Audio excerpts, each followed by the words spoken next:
Day routine Srinivas గారితో morning నుంచి start అవుతుంది, ఎండింగ్ కూడా శ్రీనివాస్ గారితోనే ఎండ్ అవుతుంది. అతను లేకుండా ఒక రోజు కూడా నేను ఉండలేను.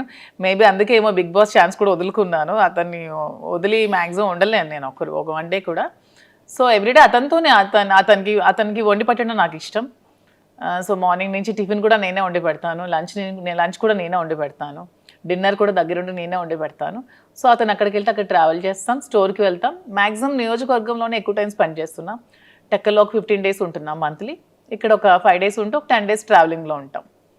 ఇద్దరికి ట్రావెలింగ్ ఇష్టం బాగా. ఎవ్రీ మంత్ వన్ ప్లేస్ చూడడానికి ఖచ్చితంగా వెళ్తాం. మంత్లో ఒకసారి ఖచ్చితంగా మేము ఏదైనా ప్లేస్ విజిట్ చేస్తాం, డివోషనల్గా కానీ అండ్ ఇలాగా ఇది కూడా ట్రిప్ కూడా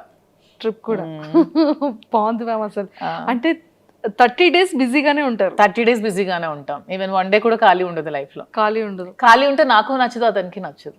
బిజీగా ఉంటేనే ఇష్టం. అండ్ ఈ అప్ అండ్ డౌన్ ట్రావెలింగ్స్ ఎప్పుడు ఇరిటేటింగ్ అవ్వడం? అస్సలు ఇరిటేటింగ్ ఉండదు. శ్రీనివాస్ గారు అండ్ ఆల్మోస్ట్ అన్ని కూడా కార్లోనే ట్రావెల్ చేస్తారు. మేము వారణాసి వెళ్ళినా కూడా కార్లోనే వెళ్తాం. తనకు అసలు కార్ జర్నీ ఇష్టం, ఫ్లైట్ జర్నీ అస్సలు ఇష్టం ఉండదు. ఆల్మోస్ట్ కార్లో 4-5 days ట్రావెల్ చేస్తూనే ఉంటాం, మధ్యలో ఆగుతూ వెళ్తూ అలాగా. ఆల్మోస్ట్ కార్ జర్నీ చాలా ఇష్టం అతనికి. సూపర్. జర్నీ అక్కడ బోర్గా అనిపించదు, మా జర్నీ అసలు బోర్ అనిపించదు. నాకు ఇంతవరకు అనిపించలేదు ఈ 4 years లో. సూపర్. And ma'am